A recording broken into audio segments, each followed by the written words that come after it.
Sanbonani Dumelang, good evening and welcome to the Friday edition of the Private Property Podcast. I'm your host, Zamantungwa Khumalo. It's episode 318 of the Private Property Podcast. And if you're joining us for the first time, welcome to it. You know how we do. Every single weekday, you and I certainly have an appointment where we're always in conversation with property experts to help us navigate our property issues. Now, I must confess, I'm coming into the podcast this evening slightly flustered. We've been having a lot of tech issues behind the scenes. I'm sure you're also seeing that we look slightly different. So do bear with me. I think my colleague and my really amazing guest behind the scenes have been very gracious as we navigated some of the technical that we're facing behind the scenes. But we're now on it because, of course, we always want to keep our appointment with you every single weekday. And talking of keeping our appointment, of course, you can look forward to other great shows that you can find on the Private Property Podcast, on the Private Property platforms, rather. And as it is a Friday, you can catch Chad on the Home Shoppers Show, where he always gives us great tours of amazing properties that you can find on www.privateproperty.co.za. And you can also catch the same show every single Monday at 8 p.m. And every Tuesdays and Thursdays, award-winning farmer Umbali Nwoko takes us through the farming podcast, where she's always in conversation with people within the agricultural sector who help us have a better understanding on all things relating to agriculture. So do make sure that you tune into that show. I love watching Mbali's show and really getting good insights, not only about the business of agriculture, but certainly how I can also grow my own food and make better decisions when it comes to that. And of course, every Wednesday, you can catch Esti Clausen on the First Time Home Buyers Show, where she always is in conversation with incredible people who've not only walked that first-time home buying journey, but have certainly gone on a step further into growing their property portfolio. I know that this week she was in conversation with Ululu Mutakira, who's no stranger to the private property family. We always have it as a regular on this podcast, and she really does an incredible job of transforming people's homes. Of course, that is Ululu Mutakira of Namasaya Creations. And of course, there's myself every single weekday at 7 p.m. We're always together. So if you join us for the first time, make sure that you follow us across our social media platforms. You can follow myself at Zamantungwa_K on Twitter as well as on Instagram. And staying with social media, as many of you have seen, we are running an incredible competition on our Facebook page where we're having a countdown to 1 million followers.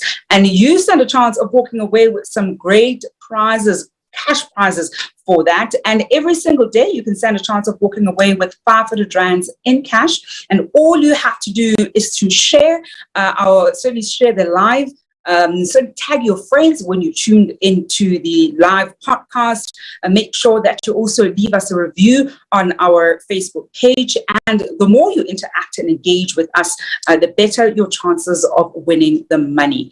And the big catch with winning the money is that you have to be watching the show live in order to claim that prize. If we don't have somebody to claim that prize while the show is live, it rolls over to the next day. And I know that we still have not had a person who's entered and claimed their prize, so the money keeps rolling over. So I do urge you at home, if you're entering the competition, make sure that you also watch the live so you can claim the money. So it has rolled over. Tonight we've got more money in the money bag that we're going to be giving away. So halfway through the show, we will share the potential winner, and I say potential because they still need to claim that money that has accumulated thus far. Well, that's all things competition, all things money, and of course growing our community. So do make sure that you engage with us, like, comment, share, to certainly better your odds of winning that money. Now, the conversation I'm having this evening is one I was talking to my guest even behind the scenes that I'm quite passionate about, and we're looking at the top 5 reasons why real estate agents should upskill. The issue of upskilling, we talk about it certainly in different sectors and in different contexts, and it's so important that we continuously invest in ourselves, continuously invest in our skill, and it's also just as important within the real estate sector, and particularly for real estate agents. And so this evening, I'm joined by Michelle Taylor-Rebel, who's an accredited SETA facilitator, assessor, and moderator, who's going to help us get a good sense of why real estate agents should be upskilling, and really the big value that they're going to add in the industry, and certainly to their clients, and the return on their investment that they'll see in the event where they upskill. Michelle, good evening, and thank you so much for joining us on the show. Thank you for having me, Zama. Very happy to be here. It's such a pleasure, Michelle. And I think one of the big things with estate agents is that there are so many perceptions about the kind of people who become estate agents. Even when we look at historically, the profession in itself, it wasn't something that people necessarily did full time, or thought I need to go to school and maybe pass or get a degree in order to be an estate agent. And I think in many ways it was great, because it was a great opportunity for different people to be able to access that as a career path, with having limited barriers of entry. But in the same breath, it's also just meant that we're not having sort of the best standards. And as somebody who buys properties and even engages with different estate agents, you find that there isn't, a norm. And I think this is why it's so important for us to go through the reasons why estate agents should be upskilling. And I think for the viewers at home, the benefit is when you see these things in estate agents, you also know that this is an estate agent who's serious about the profession, who is investing in themselves and upskilling their skill set, and you're able to engage with them at a fundamentally different level than somebody who doesn't demonstrate some of these things that we're about to go through. So, Michelle, what would you then say is sort of the key reason, the number one reason, or the first reason why estate agents certainly should be upskilling throughout their career? Okay, so the first question that needs to be asked is, if you were ill and needed medical assistance or medical help, would you go and seek out a medical practitioner that had not got a qualification or degree? Now, let's talk about real estate. Here is a person who is advising clients on more than likely their biggest financial investment that they're ever going to make in their life. And whatever information that estate agent is imparting is going to assist in making choices and decisions. And therefore, when we actually are risking other people's money, we certainly need to be dealing with a professional who understands the business. Mm-hmm. And it's such a key thing to point out, Michelle, because when we look at the amount of money that we spend, even in the acquisition of the property itself, it's quite a substantial amount, right? Whether we're looking at the upfront cost or the overall cost throughout the long term, for example, if we're going to be buying with bank finance, and we want to be working with people that we know are professional, we know on top of their game, and as we're working with them and consulting with them, they're certainly up to date with the do's and don'ts and the admin that goes into buying a property. Because I've seen estate agents who unfortunately aren't up to scratch with some of these processes. So I guess then the first thing becomes ensuring that we professionalize, we'll say, estate agents, right? Because as we're saying, and we're even saying off air, that this was a profession that in many ways was considered like a second-hand car salesperson. And a lot of times you kind of, you'd buy your second-hand car from that particular salesperson because you really can't afford that, a brand new one, or going to a fancy place to buy the property. And we absolutely cannot afford to take that kind of approach when it comes to property and estate agents, because the reality of it, as you rightfully pointed out, is this is more likely than not the biggest investment that as home buyers we're going to make, and it becomes so crucial for us to be able to get a good sense of the estate agents that we are working with. Then, Michelle, what would you then say? You wanted to come in there, Michelle? Yes, I think the big difference is when you buy a second-hand car from a side street car dealer, the reality is that the car's not going to last long and you're never going to sell the car for more money than you originally paid for it. Yeah. When you're investing in property, you're looking for a totally different outcome. You're looking for the outcome that this investment is going to grow and that you're going to see some profit of it or from it when you decide to dispose of it one day, or even if you want to keep it on to grow a portfolio, because that is what a lot of people look to do. So you're wanting eventually that property to feed you a good income. And I think because the industry, as you so rightly said, there was no barrier to enter the industry. Anybody could just automatically come in and be an estate agent, and from day one start practicing without any knowledge or any information or any kind of structure, and just go out and sell properties, and it also got seen as the easy profession to get into. So when there was nowhere else to go, let's just become an estate agent, because the perception is that it's an easy job. The reality of it is it's probably one of the hardest jobs in the world. It's tough. Let me tell you now, I did it for 18 years. It's tough. And it's a tough one. And I always say to people, it's a tough industry, and for different reasons. It's a tough profession for a variety of different reasons. And one of them is actually one of the top reasons why estate agents should upskill, and that is there are so many different changes that keep coming in that as estate agents you also need to be on top of and know about, because whether you're looking at selling, and oftentimes estate agents, they're selling, they're also doing rentals in their books, and obviously doing advisory. You need to be up to date with what laws are saying around even tenant management, for example. And if you're selling a property that's in a sectional title community, what are some of the laws that are in place in that regard? Perhaps speak to us a little bit about, the legislative changes that keep occurring, especially because you had been in it, for 18 years, and why now more than ever it's even becoming so important for estate agents to always be on top of the different changes that we're seeing. Okay, so, the Estate Agency Affairs Act, which has always been around, has governed estate agents. But what has happened is there's been far more implications to new acts that have come into being, especially, let's just look at for the first one, the Consumer Protection Act. Estate agents, that act is not there to protect an estate agent. It is there to protect the consumer against bad service or bad performance. So therefore, that act now also, over and above the Estate Agency Affairs Act, which is going to be replaced by the it's going to be replaced by the Property Practitioners Act. We're not sure when, but it's going to come up soon. Places a lot more responsibility on the agent and the performance towards their clients.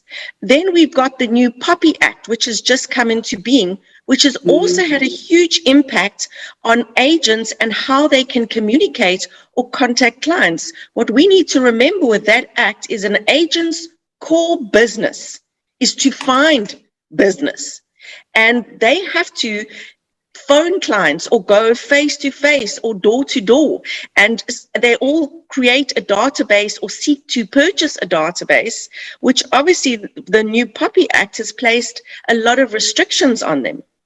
The Property Practitioners Act, which is going to come in and replace the old Estate Agency Affairs Act, is going to place even more responsibility on the estate agents when they are doing due diligence on a property, especially with the disclosure and what is actually wrong with the property and how much knowledge should an agent have of the area and what is happening in the suburb. And that knowledge, there's no longer going to be a situation where an agent can go to court and plead negligence or ignorance, because the court are going to look at it and go, you were negligent in terms of the acts that govern you. You were negligent, and you can't just claim, oh, well, I didn't know, because that cop-out is not going to be allowed anymore. I mean, you know, we look at just changes to the Rental Act. That's probably one of the most complicated acts ever written, and the changes come in so often. I actually feel especially sorry for rental agents, to be perfectly honest with you. We look at the changes to the Sectional Title Act, which also happen quite regularly. I mean, we had changes 3 years ago where they introduced the Ombudsman. You know, so there are so many different factors, and not all the acts impact an agent directly, but there are acts that the agents are required to know about. I mean, our courts set precedent in terms of the law of contracts all the time, because it is something that gets challenged regularly in the courts. So, you know, unless an agent is really upskilling themselves continuously, they're not going to be aware of these things. And that's when it ends in disaster. It's not a happy ending, not for the client and not for the agent. And I think we're going to go through the rest of the reasons why it's so important, Michelle. And I like that you've pointed out the different types of laws that we've seen change and that are, you know, constantly evolving, that an estate agent certainly needs to be on top of. And I think, to go to our viewers at home, I see some of the love that we're getting, especially on our Facebook page. See Chanel Fourie, I see you, Bongisiwe Cynthia Duma saying hello, Zama, with those green hearts. And I also see Mata Shinganga, who was holding it down yesterday evening. I do hope that you treated her well, as she, of course, took you through the show. Rishkina Rasinerian, I do apologize if I'm butchering your name. I also see the love, and Verna Greef, as well as, you know, Martha coming back saying that skilling certainly is going to be relevant, especially moving with the times. And, you know, Cherie, we've also got Chanel Fourie here with a question saying, or rather with a comment saying, it's true, the wrong agent can make a deal so bad. And that's quite a big one. I mean, I've had experience with, you know, agents that unfortunately weren't too great, and the working relationship ended up not going too well. And there are certain properties that I also ended up not buying because of the way that the estate agent was. You know, I liked the property, it made sense, but just given the nature of how the estate agent was and how unprofessional they ultimately seemed, and they didn't seem to be on top of you know, their know-how, and weren't sharing certain information that they absolutely should be sharing with me as a buyer, I thought, look, these are just too many red flags. I'd rather walk away. And I think this is one of those things that estate agents probably are not recognizing some of the consequences when they don't opt to upskill themselves and be professional and really treat the work that they're doing as any other professional service that we would typically want. And seeing more of your love, especially on our Facebook page. I'm going to bring you back in just in a moment, Michelle. I see Iris Lowe saying private property only has the best professionals. That gives you the best advice, and we absolutely love that, Iris. Before I bring back Michelle, I want us to quickly check who is the potential winner of the competition that we are running on Facebook. We're looking at 1,000 followers. Remember, if you've entered, you need to be able to claim your prize during the show. Otherwise, it's going to roll over. Let's have a look to see who is the potential winner this evening.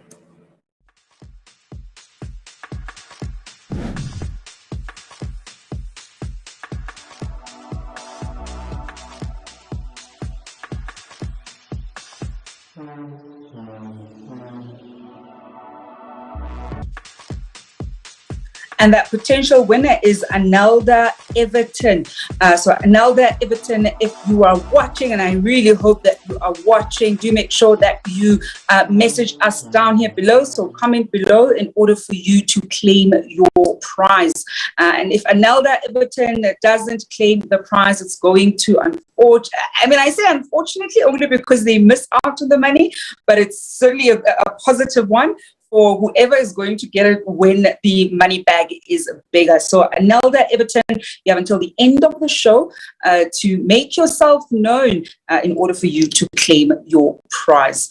And Michelle, I think coming back to our conversation, you wanted to come in there when I was talking about working with estate agents and sometimes just not going with the deal because I felt, look, they're not very professional, and it became a red flag as opposed to thinking, maybe they just don't know what they're doing. Let me just, push it and get this property. But so many of those red flags end up having you as a buyer thinking, maybe rather not. Let me rather just get another property because this one seems like it might come back to bite me afterwards.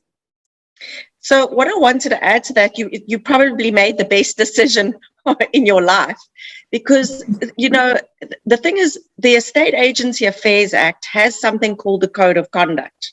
Now, that Code of Conduct is an industry standard which agents are meant to practice by. Unfortunately, and I can say it because I know it firsthand, is that many agents aren't even aware of this code of conduct, or two, even bother to read through it to practice it. But one of the specific clauses under the code of conduct is the duty to disclose clause. And that clause very clearly states, disclose all reasonable facts concerning the property which would affect or influence a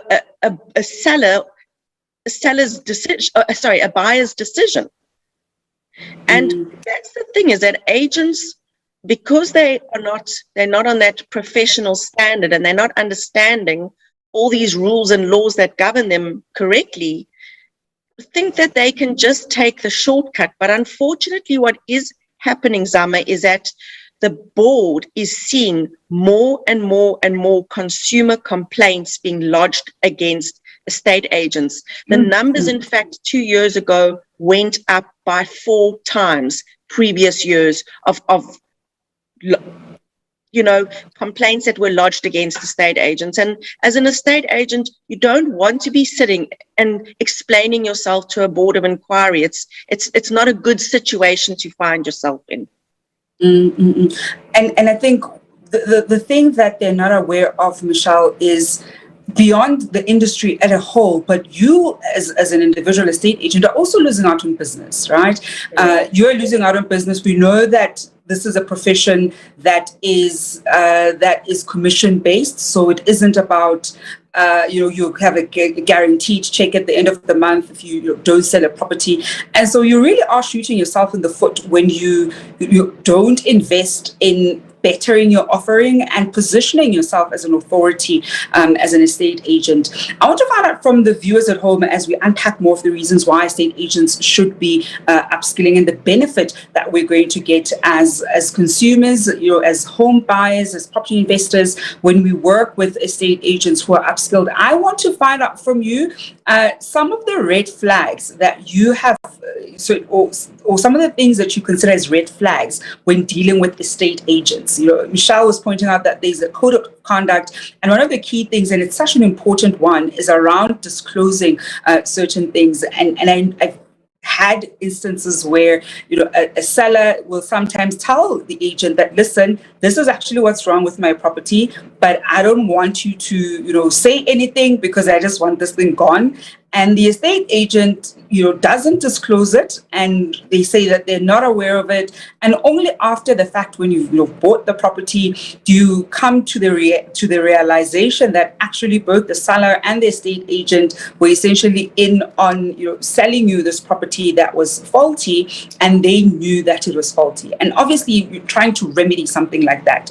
And even Michelle knows it's just such a long process, and that many of us probably don't even have the financial means to try and tackle it. So I want to find out from you at home, what have been some of the things that you see as red flags when you deal with an estate agent, that where you think, what, if they had actually just done this better, it definitely would have probably prompted me to either go with them, or the working relationship would have been slightly better. Do share with us down here below. And Michelle, then when we look at the next reason why they should upskill, I think that the biggest one, and we've already been alluding to it, but to hit it on the nail, it comes to customer service, correct? Absolutely. Zama, over the years previous, a lot of the very big conveyancing firms did customer surveys where they would go back on the year's clients that they dealt with and just do like a quick phone survey and find out where was the client happy with the whole experience. And 80% of the time, the complaint was always against, once the agent had done the deal, they never heard from the agent again. And for me, that is quite distressing because, it's 7 times cheaper to keep an existing client than it is to find a new one. And any good real estate agent out there will tell you, and one that's been in the industry for a while, will tell you that eventually 75% plus of their business comes out of their database. Now, if you're not being kind to your clients and being kind to them in your database, they're not going to refeed you the business because, every buyer will eventually become a seller.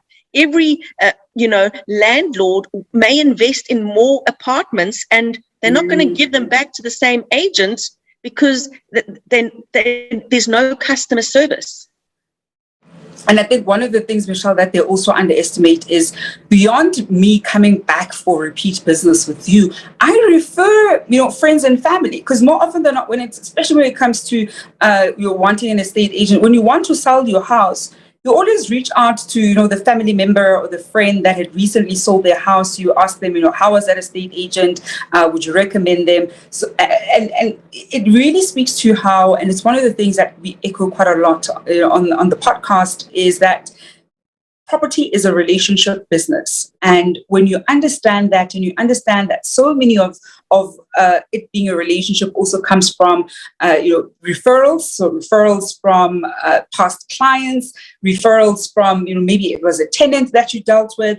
And it becomes such a big thing that maybe that tenant went from being a tenant and 3 years later, they now, looking to buy a property, and you become the first person that they contact saying, listen, I've been renting, and the last time I dealt with you, you were the rental agent, and you just treated me so well. I'm in the market for X type of property. These are the specs, are you in that area, and those sort of things. So the dots really do connect. And I think if you as an estate agent have taken the time to understand that, equipping yourself with the knowledge and the right skills certainly sets you apart becomes so crucial. And I think, Michelle, it probably leads us to that last point around being a trusted advisor. I think, take us through this one, because it's such a big one that I see a lot of estate agents just not doing at all. And some of them, when they do it, unfortunately, they don't do the greatest job of it. So when we talk about an estate agent as a trusted advisor, what exactly are we referring to? Okay, so here we actually referring to the basis of our conversation this evening, and that is that if an agent upskills themselves, so it's not just about getting the relevant qualifications, that they keep themselves up to date with market trends. What is happening in their community? What's happening in their suburb? What are the crime statistics? What new laws have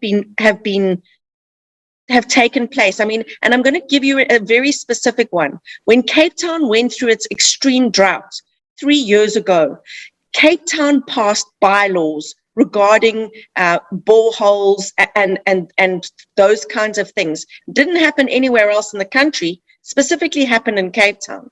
So if you were an agent operating in the Western Cape, all of a sudden you had to become au fait with all these new bylaws that were passed that related back to property.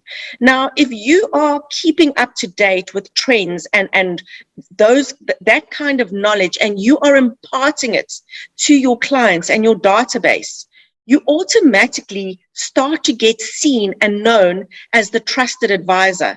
Because if anybody has a real estate question, they're going to go back to the person that's been feeding them with relevant information and knowledge.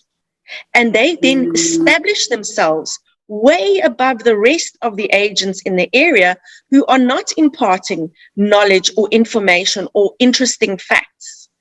Going to more of your questions and comments at home, we got a great comment here from Glad Shirinda saying communication and feedback is key to clients when you are an estate agent, and it's such an important one because sometimes you may not know about something. Perhaps you let your client know that, listen, I'm going to find out about it. You go and find out and you communicate. Rather over communicate than not adequately communicate.